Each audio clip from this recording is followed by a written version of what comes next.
Hello Titans, we're now going to start grouping our robots together after we duplicated both sides. So let's go into SketchUp.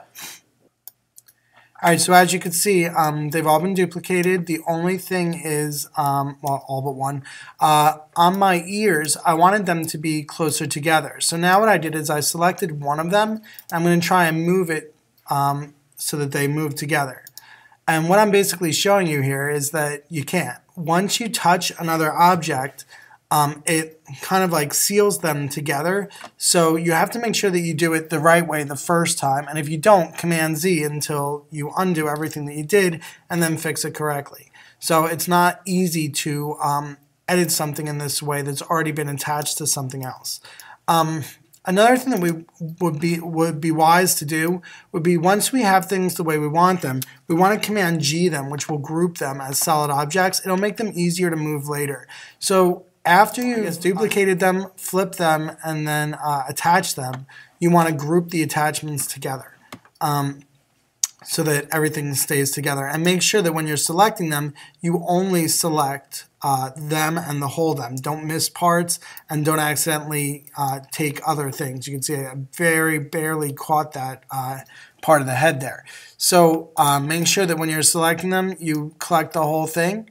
Another way to select it, if you're having trouble with the box, or you could always use a different angle until by orbiting until the box works, or you could triple click, and sometimes that'll grab the whole thing easily. So then you just Command G to group them. All right, so I'm gonna fix this last piece and then tell you the next part.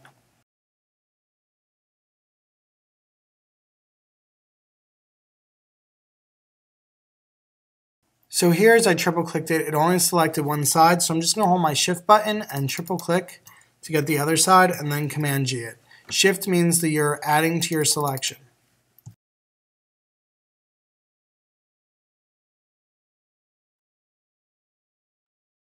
Once your objects are all grouped, you could check them by going to your selection tool and just clicking one.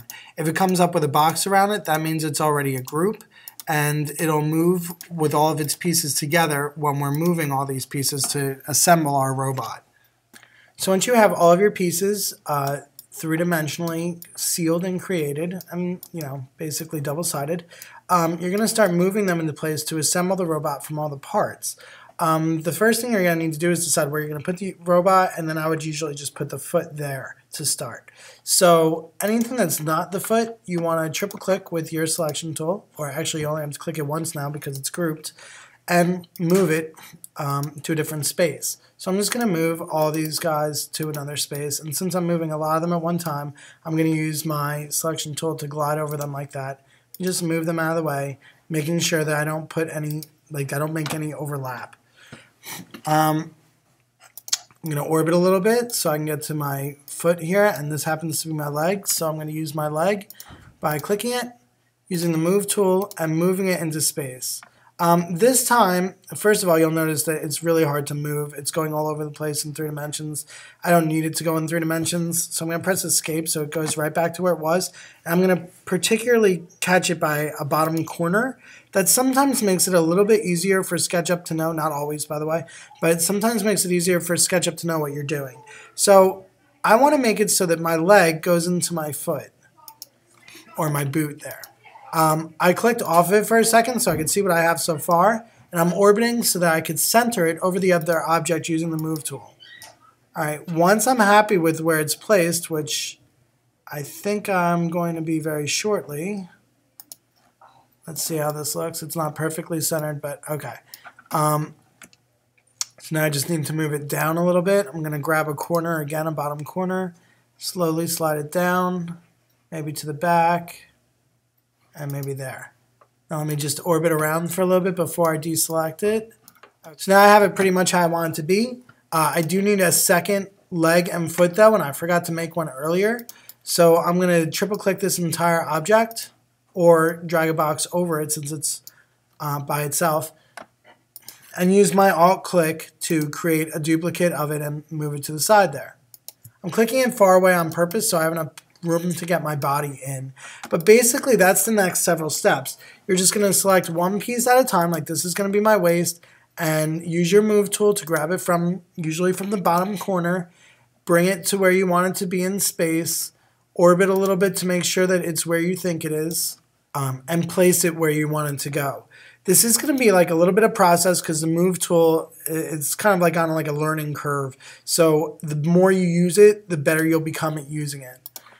All right, so also I wanted to I don't like the way the shape of this. I really want this to be shorter. So I'm going to tell you how to also use your tools. When you have an object selected, you could go to Tools, Scale, and it'll allow you to change the shape of it if you want to. You could just warp it like I'm doing now, or you could scale it to a larger size. But I just want to make it what's the word? Shorter. I don't want it to stick out so much. So I'm going to use Tools, Scale again, and pick one of the middle boxes and just bring it in so it does that. All right, I'm going to come back in a few minutes so you can see what I have so far. Okay, so I did a couple things that are different. As you can see, I went pretty far ahead. I just made a second wall to create the tail. And secondly, you can see that this piece here, I'm going to move it out so you can see it. It's just the waist piece. I copy-pasted it or duplicated it, and now I just moved it so that it would come in kind of in my chest so that it makes it look like hair is coming out of it. So I'm just going to escape, click off of it, and put that back in place with Command Z. I just wanted to show you what it was. So I just merged those two shapes by dragging it literally through the other shape. Other than that, I moved one of the arms because it was hanging down like this.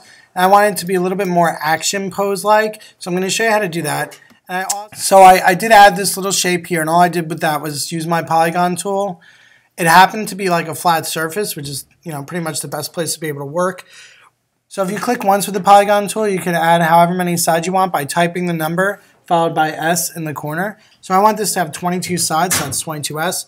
When I press return, it'll become that shape. I click again to make it the size that I want, and then hopefully I can pull it out into 3D. And then I just did this and then double clicked every one so it came out the same extent. Okay, I'm not going to keep this one, I just want to show you how I made that. You could work on any of the flat sides of your robot if you want to add shapes to it like I did. And now the last step that I wanted to show you was how to rotate that arm. Rotating is pretty much as difficult as using your move tool. So you start by selecting the object that you want to rotate. Then you click this tool here, which is your rotate tool. You'll see one of these. It'll come out, and basically you want it to find the flat surface that you want it to work on and click. The first click tells it that this is where this is going to be the hinge or the turning point that you're going to turn it on. Then you can extend your mouse and you'll see a straight line go out. Then you just click again, and that tells it that that's going to be the plane. So once I click it the second time, you can see that it already will start turning. I usually, and it's using that turn on from the point that you initially clicked. So you can see that point is now it's the center point where everything's moving. Now, once I'm done putting it in the position that I want, I could go back to my move tool and move it because you can see it kind of came off the shoulder there. So I might want to move this back into place. But that's basically how you're going to do this. Basically, this is the next to complete version of my squirrel robot character. This is a little acorn that I made for him. And basically the last point is just to color him. So I'm going to color all these parts. You could color them by the part, or you could color the whole thing one color and then add some details after the fact. But that's about it. That would complete this project. So I don't think I need to show you how to use the paint bucket tool at this point. So just remember that if you want to access the colors, you could use the color wheel or the crayons. If you want to access textures, like things you might find around the house, or any of these textures here, like water or something, or metals to make your robot look like a robot, you could certainly use whatever textures you want. All right, well, I hope you enjoyed this project. This is the end of the project. So after you paint him, you're obviously going to want to put your name on it. That's the last thing I'm going to show right now. I'm just going to use this text tool here, and you can find this entire text bar by going to View Toolpaths Large. Now that I have it here, I'm just going to write my name. My first name is Mr. My last name is Cier, and I'm going to place it somewhere right by my robot. And I'm going to deselect it by selecting the ground and call this project done. So please leave appropriate feedback, and Take care, Titans.